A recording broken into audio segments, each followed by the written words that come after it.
Welcome to the Save Par Golf Podcast, where two average golfers talk about golf and things. I'm your host, Eric. I'm Dominic. We're very excited about episode 76 as we welcome Gigi Stoll to the podcast. Gigi is a University of Arizona alum, a 2018 national champion, and a professional golfer on the Epson Tour. Gigi's handle is at Gigi, Gigistoll_. Gigi, thanks so much for taking the time and joining us on the podcast. Thanks for having me, guys. Absolutely. Also wanted to give a quick special thanks to Ice for being our first co-host of the podcast. So thank you so much for joining us. Yes. So Gigi, let's kind of get right into it. Let's take a step back and talk about the University of Arizona. Can you walk us through what it's like winning a national championship and just the whole experience? I mean, we're in Tucson this week and I'm having a lot of, memories and seeing a lot of familiar faces. We got two other girls playing in the Epson Tour event this week that were also on the team with me for the national championship. So I am going to go see the trophy, go hang out with them and talk about it a little bit. But I mean, being in there and going through, just qualifying and getting into the tournament and then being an 8th seed and being the first 8th seed to win a women's national title. It's honestly the whole experience in general. It's really hard to explain, and it's even still kind of hard for me to fathom because it all just happened really fast. Do you get I know most championships you get a ring. Did you get a ring then for winning that, or what does a national title give you if you win on a golf or if you win a golf national championship? Yeah, so our team got to actually customize and pick out our rings. So we put on the bear down. We got a big Wildcat logo, and all of us have our last name and first name on the sides of the ring. So we got pretty hooked up with the ring. Very cool. Picture one of the big ass Super Bowl rings. Yeah, is it where it's so big you could put it on two fingers? You were pretty much one of those... That'd be sick. Ours are the women's size, so they're not as big. As big. Okay. Oh, that's still very, very cool. And I certainly chime in whenever you like, but I did want to ask. Oh yeah, I'm are you? God damn! Don't give me that ring. I'd be walking around, inappropriate for sure. We gotta hit the buzzer. We gotta buzz you. You're no, you're for sure gonna have to buzz me. I'm just getting warm.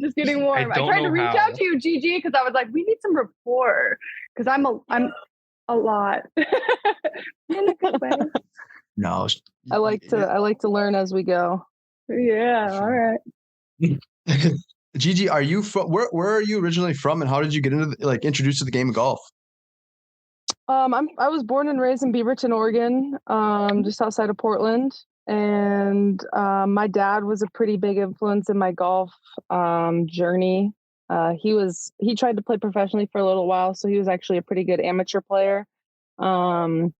And got me into it. And golf was really not my first love. I started playing basketball at a really young age, and I love basketball. I love the team aspect. I was pretty good at it. And so I played both sports growing up, but just as I continued golf, I was just better at golf, and there's a lot of outlets for women to do big things in that field as opposed to basketball. Sure. So what kind of ultimately made you decide to go play at the University of Arizona? I visited a lot of the Pac-12 schools. I knew that the Pac-12 was a really good division to be in for women's golf, and I wanted to stay kind of close to home, but get out of the state of Oregon. So that narrowed down kind of my selection really right there. I love Arizona, but I didn't realize how hot it gets. So we live here. We're in Minneapolis, Minnesota, but I booked a trip to play TPC Scottsdale in August. I didn't realize how so the trip was $220 for I'm this is such a great deal. Yeah, because you're going to somewhere where it's 220 degrees. It was literally 120 degrees, and here in the Midwest, where I was oh, it's a dry heat though, right? So it's not that hot. But no, I love hot weather. It was so hot, and the nice thing was every 3 holes there was a beverage cart out there with giving you cups of ice, so you could fill that up with Gatorade. If you didn't hydrate, you were melting. Hi. And so I don't know. We played 50. Was it 30 I think 72 holes of golf in 2 days. So it's 36 and 36. So it was a lot of golf in 120 degree weather. So I would typically stay away from playing probably Arizona golf in the heat of summer, but I do love playing golf in Arizona. Absolutely. The funny part is I kept getting mad at Derek because he doesn't invite me on these trips. He would have never wanted to go to this. And then as soon as I heard it was like 120, I was like, no. Because I promise you, every 3 holes, I would have died. Yeah, he would have hated me. We would not be friends. So that kind of leads me to my next question. Like, what is it like playing golf in the summer in Arizona for you guys when you're playing in the heat? Do you ever get used to it? Because I know people are always like, man, you guys must get used to 30 below or 40 below. And like to an extent, we know what to expect. But it's brutal. But I can't imagine waking up and being like, yeah, it's going to be 120 degrees today. I don't think I could handle it. Yeah, honestly, I live in Las Vegas right now, and I moved there during the COVID year. So it was like my first time really having to like suffer through just a desert summer. And honestly, it was not fun to wake up at like 10 or whatever and go play golf at 2:00. Like you literally can't do it. You have to, plan your morning out. You're going to play golf when the sun rises and maybe go take a nap after, but you don't really get used to it. So that actually leads us into like a really good question. See, I'm learning. He's learning. Transition. What does an average day for you look like in terms of, maybe you're going to go play an event? Like, what does your kind of week look like? So a tournament week, like a typical one where we're on site, not really like the week before I prep or something like that. Like when we're on site, we're pretty much like I'll travel on a Monday. Tuesday, I'll kind of play a little practice round and get some good practice in. Same with Wednesday, you're able to play and practice. Usually I like to go on the golf course. That's like where I really get like my feels down and start dialing different shots that I want to hit in that week. And then Thursday, we typically have a pro-am, like 1 or 2 pro-ams where you'll get assigned to play with 3 or 4 different amateurs who are there to play with you and kind of get like an inside the ropes feel. And then Friday through Sunday, we're usually playing tournament, and there's a cut after 2 rounds. Friday, Saturday we play. They take top 60 in ties, and then those 60 play on Sunday. Sweet. And that's specifically on like the Epson Tour, correct? Because that's what you're currently on the Epson Tour. Is there like a lot of travel involved? Like what are the range of like different tournaments as far as like, are they all like in the one state or are they all kind of throughout the country? So the Epson Tour travels pretty much throughout all the states. We hit like right now we're doing a West Coast swing. So we've had two in Arizona and 1 in California. So sometimes they try and like section it off so you hit kind of a few states that are next to each other. It's convenient to like either fly or drive. But there is quite a bit of travel. I mean, we move state to state pretty much every week. So if you're doing like a 4-week stretch, you might be in 4 different states in those 4 weeks. So you're moving around quite a bit when we're in the season. It's wild.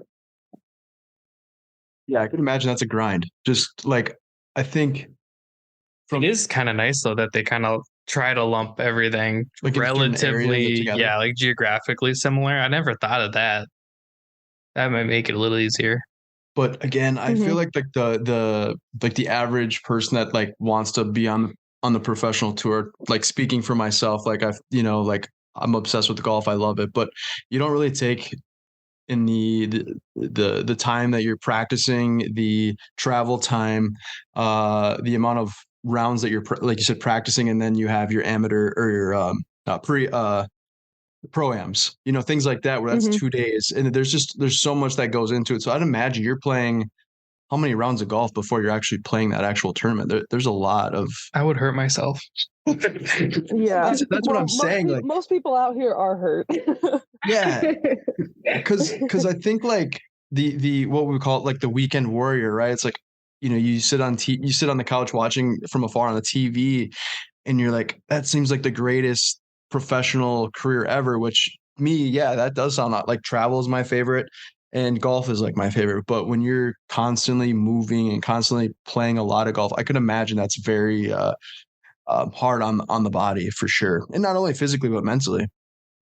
Yeah, definitely. I think that's probably like one of the most slept on things as a professional golfer is everybody's like, oh, I'd love to be on the golf course 7 days a week and this and that. But I mean, if you really put it into a perspective and into reality, like you have to take care of your body. Like I took an ice bath 2 days ago. That's, I mean, not something I want to do, but my body's hurting and you got to treat yourself. And I think people, to put that really into perspective, like, yeah, golf, is one of the greatest things to be able to be on the golf course. Absolutely. But there's so much more that goes into it when it's really your job. Yeah. I mean, I think like just the travel alone, when you're traveling, when it's not really for fun, that's got to be a drag. And like, how do you fund all this? That's a great question. Yeah. So that is a great question. I'm actually really glad that you asked it because that's another thing that, people don't really talk about. They just think, oh, you're a professional golfer, you must have sponsors and this and that. But at the level that we're at, our tour isn't on TV and it's hard to get sponsors and people who are willing to fund you. Like, fortunately, I have a few guys who pretty much back me and invest in my career. And that's what a lot of girls do just to make it out here. We that's know gotta put a lot of pressure on you too, though. Yeah. Mm-hmm. Yeah, luckily we do know one. We know Jeff with Chasing Aces. Yeah, he's been awesome. Jeff's been great. He's been on the pod. Jeff has nothing but good things to say about you, Gigi. He kind of recommended you actually, and I was like, "This is great. Let's do it." But yeah, Jeff's great, and he was super pumped to be able to sponsor you and pumped to kind of watch you grow. That's what he was telling us. And obviously, we love watching Jeff's brand grow and everything because we're both dog people. Yep, that's for sure. I don't know if Patricia is. I'm sorry. I don't know. We are. I am. I am. Yeah. But yeah, so like kind of going back to that, like what goes into trying to find those sponsors? That's something that you try to maybe reach out through social media, like, because I would imagine how many events during the year does the Epson Tour host, or how many events do you play in? Well, I guess it's nice that Jeff is kind of near. I don't know. I can't remember where he is in Oregon, but that must be kind of nice. Yeah, so Epson Tour hosts like 20 to 22 events a year. So I'm on the road probably like 20, 25 weeks out of the year. And you got to consider, like, you have to pay a caddy, you got to get a hotel, you got to get a rental car. I mean, it adds up real quick. Sure. Even just to play in an event out here, it costs $450 a week. So just to play. Is there somewhere that helps you like find sponsors? Is that strictly on the player? Like, you're chasing the dream, so you go get the fucking money and then you figure it out? Yeah, it's pretty much like that. Like, you just got to find your own way. Like, I've talked to girls out here out on this tour who are like, oh, if I don't make the cut and make money this week, like, I'm not playing next week. It's a grind. You either have to. A lot of these girls do. I will say, like, they're fortunate enough to have families who are able to, help fund them and have them be out here. But yeah, it's on the player to just find your own way and find your money. Yeah, that's not always the case with people, their parents funding their dreams. So I'm just curious because I like to connect people, and I'm like, maybe that's something I can look into, is finding money for Epson Tour players. My girl Lizzie plays on the tour, and I know she works for a company called Backswing. It's like a charity thing. She does tournaments, but I can't imagine that these days, like, paying her way to play on the tour, because fuck, you can't even walk outside for $100. So I can't imagine traveling 25 days a week. Yeah, I mean, that's crazy. So kudos to you for grinding it out. That was like thank you. Dream of mine 25 years ago was to be a cool golfer in college, but I'm just a podcaster now. That's cool too. Yeah, we enjoy it. It's a blast. I didn't have a dream 25 years ago. You were. That's because you're. You weren't very even young, you weren't thought of. Vibrant. No, I was not born 25 years ago. Yeah, you weren't thought of at that point. Wow. Going back to Thank you, Dom. Yeah, you're welcome. Thank you. I'm old, so I know. Going back to like the sponsors and just like being able to, like you said, there were some girls on there that if they couldn't make the cut, then they probably are going to play another tournament. Do you think like most of the golfers that are on the tour are good enough to like go to the next level? And does that play a factor? Like the money situation of like, so like everyone is probably gifted enough to play the game and compete at that high level, but there's that factor of not being able to afford playing in a certain, traveling throughout to play all the tournaments. You know what I mean? As far as like they don't have that financial backing. So like it's their game isn't more about they're not good enough or they're good enough. It's more like they have that mental psyche that they're kind of worrying about making the cut to play into the next tournament. I think it can factor in to how you play that week or just how you kind of perform out here in general. But I mean, really, this tour, the Epson Tour, is one of the best, if not like the top 3 best tours that there is in women's golf right now. And just the fact that there isn't more exposure and people aren't hyped about it, I think there's just a real room to grow. And I think it's getting there, but doing podcasts like this and just talking about it, spreading awareness, I feel like that's the biggest thing. And that's how the game will grow more, because the game of golf right now is being played to an extremely, extremely high level. And, I would say half the girls on this tour out here could be on the LPGA tour, but they only give 10 spots a year. So it's like, fuck, how are you going to get there? The competition is extremely high. So you just got to show out, when you have the opportunity. But there should be more money on this tour right. at the end of the day. Question, when are those 10 spots given out or how? And when are we going, you and I? I'm Team Gigi now.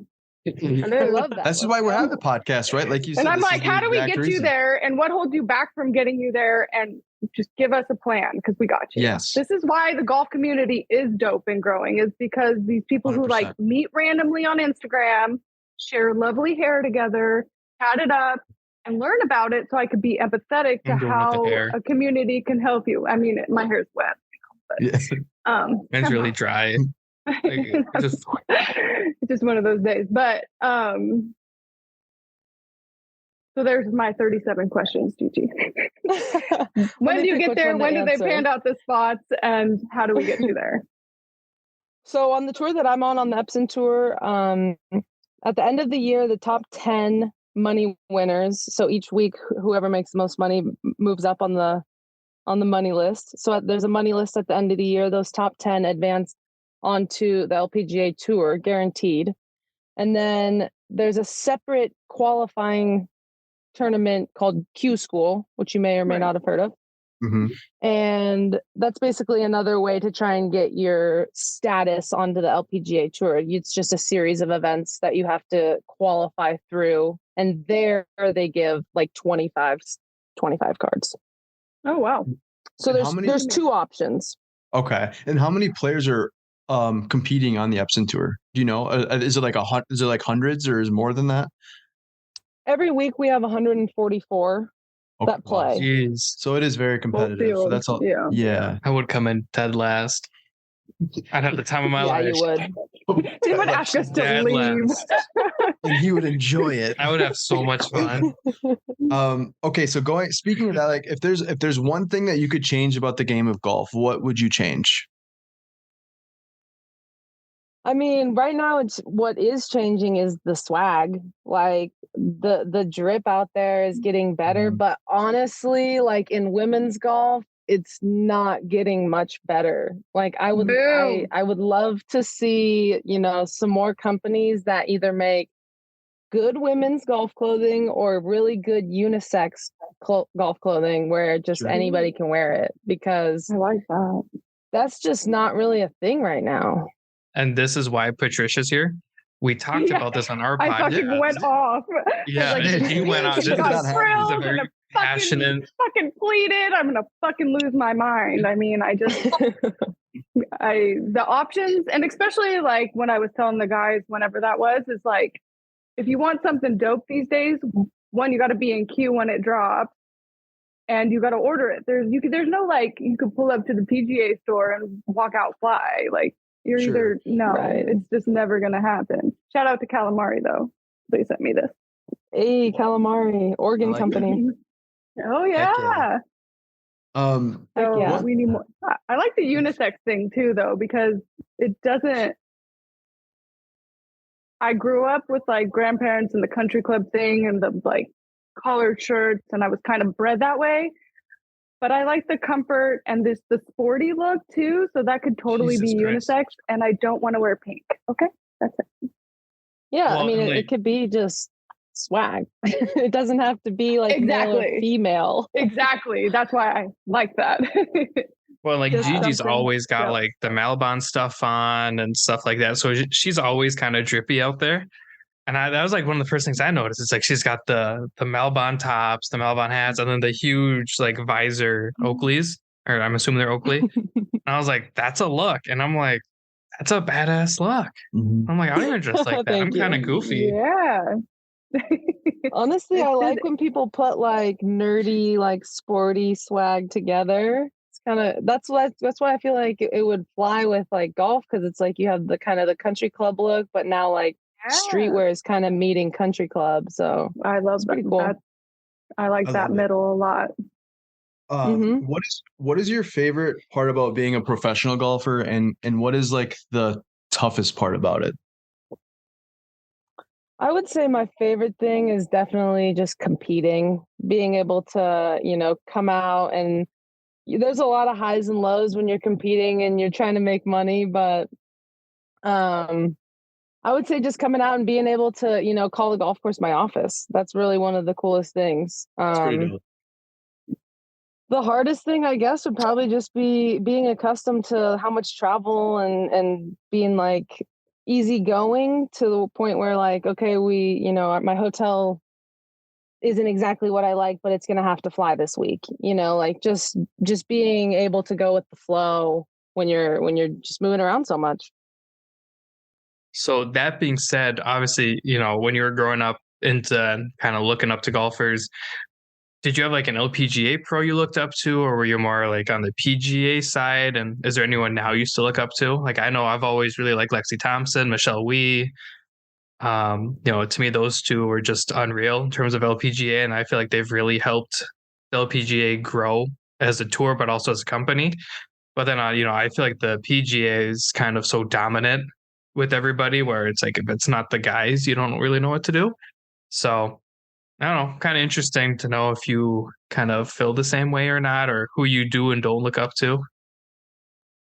Honestly, I always grew up watching Lorena Ochoa. So the LPGA would always come to Portland, and I grew up playing golf really young, and so I was pretty involved in like the OGA and junior golf, and we were always able to be the standard bearer where you hold the little score signs and go out and volunteer at the LPGA. So I did that every year, and that was like my favorite thing to do. And one year I got in the final group with Lorena, and we were walking down 18 and she was in the lead, and she just looks at me and was like, "Hey, are you a golfer? Do you play golf? Blah, blah, blah." And I was like, this is literally the coolest thing that could have happened to me right now. Like, you are awesome. About to win the tournament and I am talking to you. So, really cool. I mean, just her humbleness and poise and stuff was really cool. And she does a lot of things for the game of golf and the game of women's golf. And I still do idolize her and Annika. Yeah, sure. I love Annika. How about Annika? Yeah. Probably because I couldn't think of her last name in the Sorensen. Yeah, and like the split moment, I was like, oh, I can't think of the last name. One of those days. Speaking of Oregon, there was an Instagram question by Chrissy Carmen Golf, who wants to know your favorite golf course in Oregon. My favorite golf course in Oregon is probably Bandon Dunes. It's just, there's just nothing like it, really. And that was going to lead me to my next question is, so Bandon Dunes is obviously kind of like the mecca for golf destinations or trips for the most part. Is it kind of a slept on state though for golf courses? Because I feel like when everyone hears about Oregon, that's kind of like all you think of, or that's the first thing that comes to mind. So are there some really nice sleeper golf courses out there? I think so. I think Oregon actually, like growing up in Oregon and playing golf has helped me a lot as a professional now, because there is every type of golf course you could really want to play. Which was kind of the coolest thing. Like when I would travel around Oregon junior golf tournaments, we'd go to Southern Oregon, we'd play Bandon, we'd go everywhere. So you got to see all the different kind of layouts and tracks and be able to hit these different shots. And I think Oregon's definitely slept on when it comes to really good golf. We have another question from Steve Miller 101. He says, what's the one thing about the game of golf that you admire the most, and what keeps you motivated? I would say the coolest thing about golf is that it teaches you a lot about life. And as a professional and playing golf so much, it's taught me a lot of life lessons. Just like right now, even I'm focusing when I'm on the golf course and in competition, the biggest thing for me is to just focus on the next shot. And that's so like cliche and everybody says that, but it's really like hitting home right now, because I'm just trying to, better myself when I have an opportunity to score. That's always on the next shot. You can't do anything about the shot before. And that's probably one of the biggest takeaways I'd take away from golf is just, having it in my daily life. No, that's dope. It's just like staying present, which is one of the hardest life lessons ever. Exactly. I think that's one of the reasons why I fell in love with golf as well too, is because it's a very humbling sport, but there's so many things that you can learn playing golf that you can take to like your everyday life. And it's one of those things that it's like hard to master regardless of how good you are. And one day you can shoot, for me, a 76 is my lowest round, and then I can shoot a 96 the next day. So like, that's why I keep coming back, it's that type of game. And I love that about it. Speaking of like your golf game right now, like what's like your most like dominant part of your game, and like what are some of the things that like you tend to work on the most, like when you're putting your practice in? Is it putting? Is it your short game? Yeah, right now I've been trying to really hone in on my putting and chipping. Your short game, when you get to this level, I feel like everybody is a pretty good ball striker. But once you get closer to the hole, you just got to be obviously that much more precise, and you can really never work too hard or get too good at putting and chipping. And when you have those really good rounds, it's just because your putter's hot. I mean, that's just end all be all. Sure. That's probably the biggest part of like my biggest struggle is putting. Like I'm terrible at putting, whether it's reading a green or just like a lag putt. Like it's the only way I'm going to like one putt or two putt is if it's within 2 to 3 feet from the cup. That's about as good as it for me. So we have this constant joke to where I'm not good if it's out unless it's outside of like 50 feet. Yeah. And it's purely because I don't get 3 rolls. Yeah. It's purely because I just don't care. Dom is a one of a kind golfer. Like he does not get mad. He just goes with the flow. It doesn't matter. Like we said this before, he could shoot an 80. He could shoot a 200. It doesn't matter. He's the same Dom. If I shoot an 80, I'm jumping in the pond. I remember on the 18th, they're just gonna jump in the pond. Yeah, shot an 80. Let's go. I remember the first time I found out I had weird hips. I threw them out on the golf course. And I couldn't really do anything because I couldn't swing. So all I was doing was like putting and chipping. And there were like 2 instances where I just drilled them for 50 feet with my putter. And I was like, that's all I'm going to do. I'm only going to putt. And even playing with Derek, there were moments where he's like, yeah, just like get it close. And then it just drops. And I'm like, is that close enough? Or do I want me closer? Or yeah, Dom's like the one that likes to like pick up his 60 degree and likes to flop shot at an unnecessary flop shot time, but it'll still get close. But that's okay, right? Although there's that one last year. That's your scramble buddy? Yeah. It's my scramble buddy. Yeah. Although we were playing last year with TJ at he dropped one in from like. Well, and the worst part is like we were like up, so the green has kind of these hills all around it, and I was like, well, if I chip it, I'm gonna chip it over. I'm gonna be chipping again. I'm like, well, let me just like put it like down this hill and everything. And the hill, I don't want to exaggerate, but like it was pretty steep and the thick grass. I'm like, we'll just hit it and we'll just get on the green. I hit it and it's just tracking. Everyone's kind of looking at it like, there's no way. Like there's no way this kid just did that. And it just goes and drops in, and I'm just kind of like casually walking to the ball and blah blah blah, and they're like, "What did you just do?" I was like, "Oh, I was on the hill, and now it's in the hole." Yeah, like $50 says you can't do that again. Yeah, no, never again. Gigi, what is? Have you hit a hole in one before? And then if not, or if so, I'd like to hear the story. But if not, what is like your greatest like memory like on the golf course as far as like whether it's a round or like a specific shot? Well, I've had 3 hole-in-ones. Hey. Damn, Good for you. You hear that flex? That was a nice flex. Yeah. Smooth flex, but okay. Just kidding. No, I mean, hole-in-ones are probably one of the coolest things, but I would say, honestly, it wasn't even my shot, but one of the moments on the golf course was when we won the national championship and the last putt fell. That was pretty electric. That would be wild. Yeah, I couldn't imagine playing at that like at that high of a level and sinking it. That's nuts. I get pumped over like 2 putting. I couldn't imagine winning like a national championship. Like I feel like we're like there's not enough energy. Got an 8, but I 2-putted, so I'm happy. Yeah, exactly. Yeah. There's always like a little bit of it, right? And we're just like kind of casually say like, "Oh yeah, she's national champion." It's like, no, it's huge. We're all about that optimism over here, positivity. Ice, do you have any questions? I was going to fire off some rapid fire questions, unless you wanted to ask anything real quick. Oh, I do have a question. Yeah. How do you feel about people calling the turn a halfway house? Oh my yes.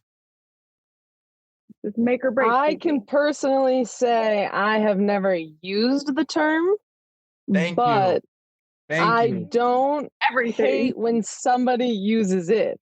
So, oh my God, why? Zeke 1 clap away. Yeah, we take a couple of those claps out.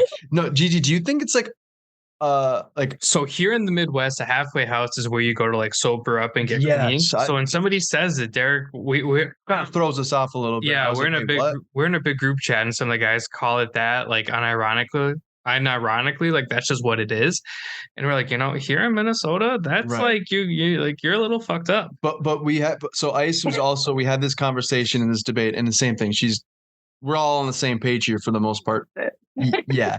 But like it seems like someone said it like in Canada they say like they use that, and then like in like the northeastern areas. So and then even some like in certain areas, but it's just kind of wild. I've never heard of it until on Instagram. Honestly, I've never heard anyone. Well, you never heard glizzy until Instagram. Oh, fucking glizzy too, Jesus! But it's that is true too. Please don't do this to me again.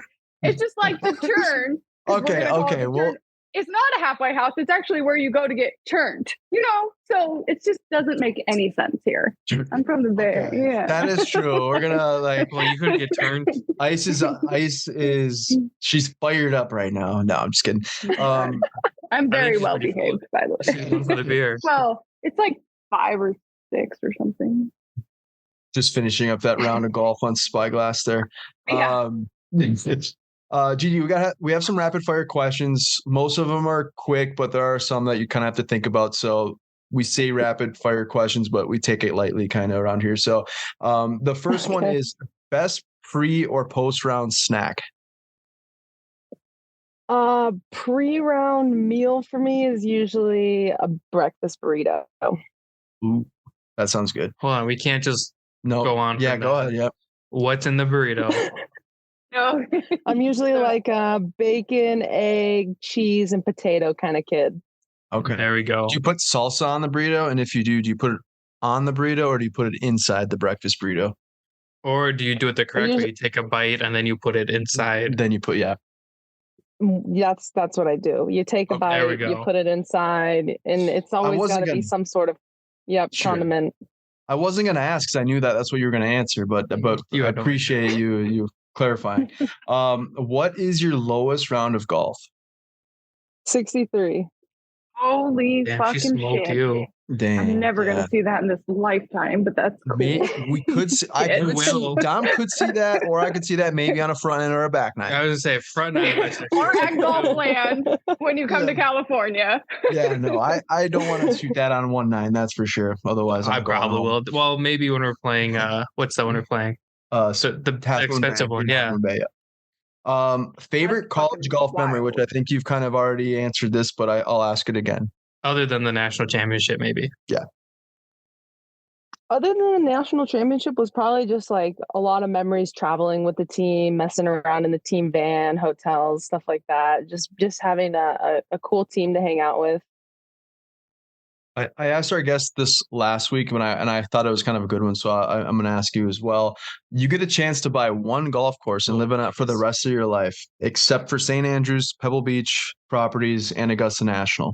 What course are you choosing?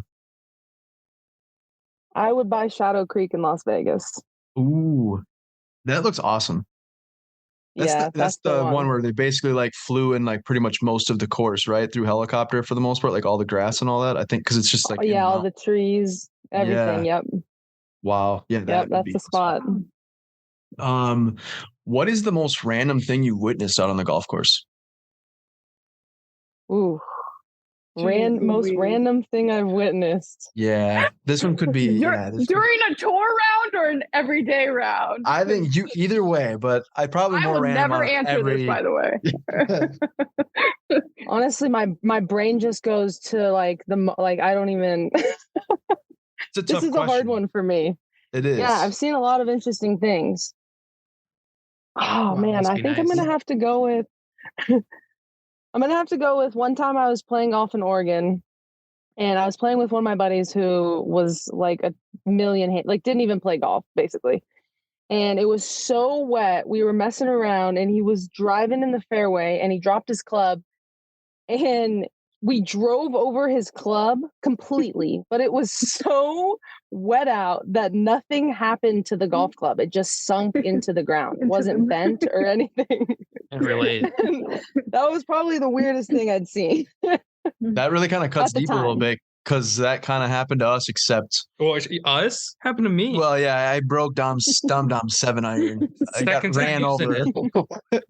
Still in my bag in 2 pieces. So I don't know if my golf bag is actually street legal right now. I might have 16 clubs or 17.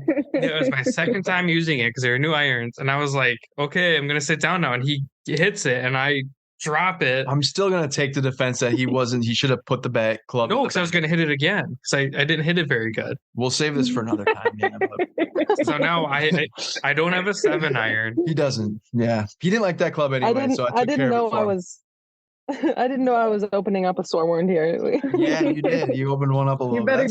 That's okay. The issue is it was really dry and it just snapped. Yeah, the exact opposite of being really wet on the course. So, but that is pretty wild. I don't think I've ever heard of anything like that. So that's a good answer.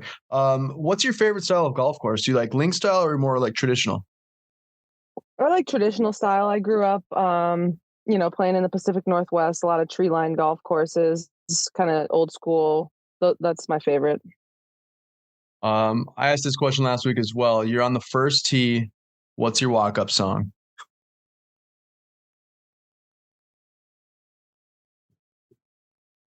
Bitch on the shit. YG. Let's go. I was like, that was impressive. I'm like, did it cut out? No. I was gonna say like, damn, this is gonna tell us a lot. I was like, it's good that she's thinking. Yeah. I love it. I had to think about that one. My music selection is from it's very large. Wide variety. I love it. I have a wide variety of music I listen to too, so I like it. Yeah, mine would have been like Pop Smoke or lately it's been Nipsey Hussle, although really lately it's been like Central C. So I don't know what I would do. Probably like Loading. Okay. You don't know who that is. Ice. What about you? You did that to me last time. Right now, I know, but you have a different answer maybe this time. Well, it is because it's usually I only listen to Barry or rap, but I'm on this Morgan Wallen kick. Oh, okay. Yeah, you've been posting on your stories. I know. I'm fucking in it. Hard. My sister's like, turn that fucking shit off, and no. We are Morgan Wallen groupies right now. We're groupies. Yeah, and that's where we're gonna live right now. So it'd probably be like Born with a Beer in My Hand, which is so awful, but that's the one. Gotta be hype. For sure. Speaking of hype, one thing this golf community, could do to make your tour more successful or easier for you at this moment? Oh, good question. I would just say there's a stop somewhere near you, on this tour, if you're able to follow, where we go, just to stop by, raise some awareness, bring some friends. That's the best thing you can do right now. Okay. I'm all for that. I'm all for that seems more pretty... about the Epson Tour, but to you specifically. For me specifically, I guess. Yeah. Just maybe follow the gram, if you're able to, keep up with what we're doing, that's great. I try and post as much as I can. I could be better about it, but I try and post the links and stuff so people can at least just follow along the scores. And that's kind of overall, that's the golf community here, right? We try to, it's one of the reasons why we, have you on. It's we're all about here trying to grow the game. And so, any way we can try to help out, by all means, let us know.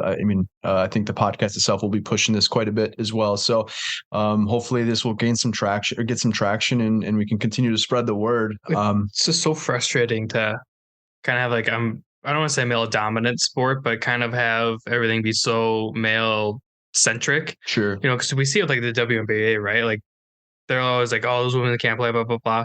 I'm willing to bet the worst WNBA player could smoke anybody. Oh, 100%. You know what I mean? Like, I feel like it's the same with like the golfers and everything. Like, you'd smoke me. The best part about this.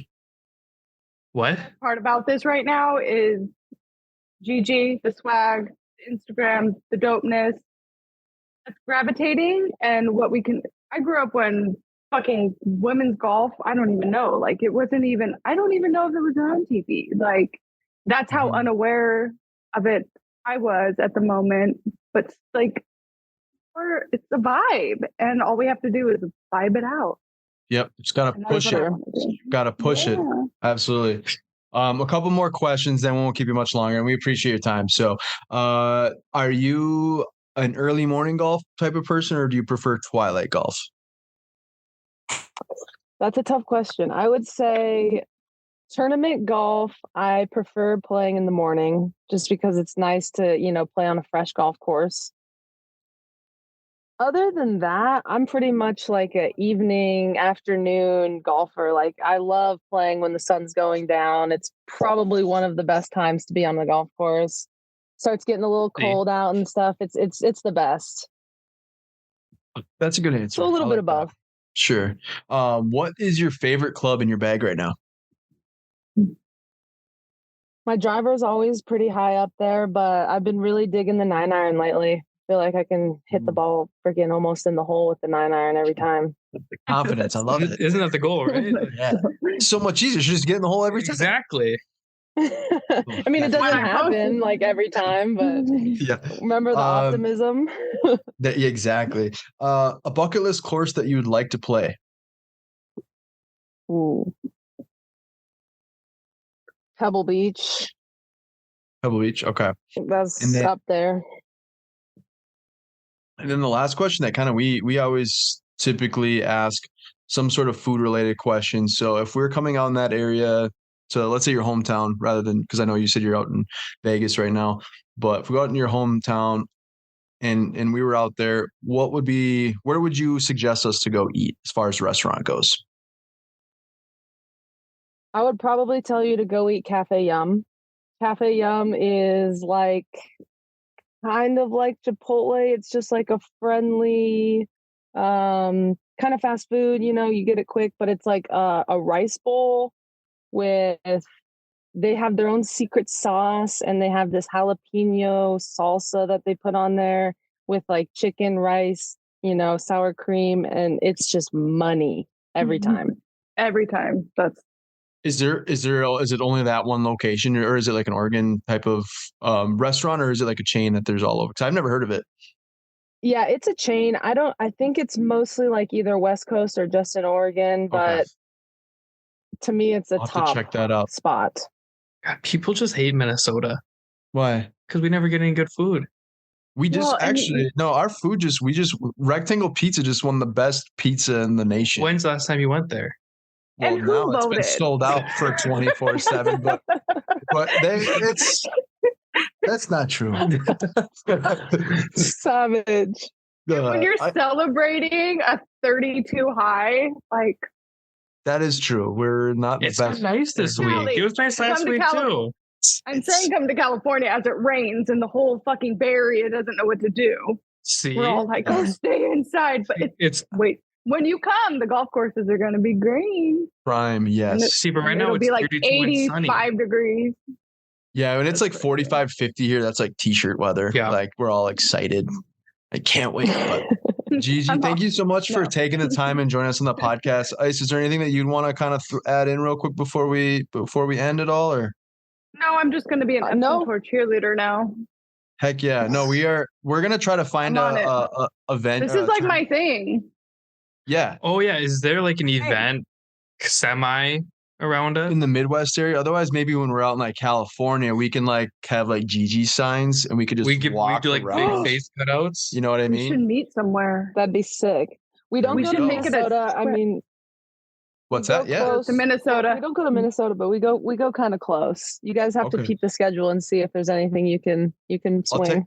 I'll take a look. Do you typically try to make it to every one of the events? Just want to obviously we'll make sure that you're going to be there. That wouldn't it suck if we had a Gigi sign and she's not even there, and they're just like, what the fuck is that?